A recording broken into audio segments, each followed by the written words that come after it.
একটা টিচার যতটুকু কষ্ট করে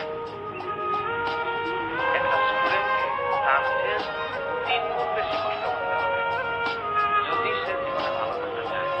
আর তুমি তো আমাকে বলতে পারো, স্যার লেখাপড়া না করে তো মানুষ জীবনে অনেক ভালো কিছু করছে।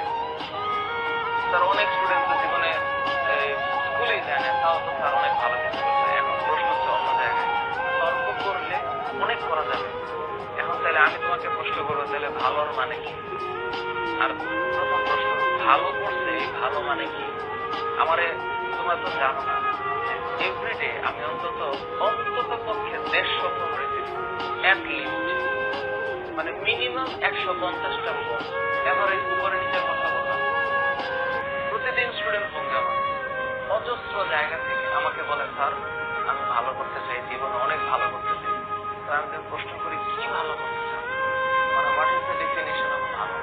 বলে, স্যার আমি অনেক ভালো করতে চাই। আরে বাবা, ভালোটা কি?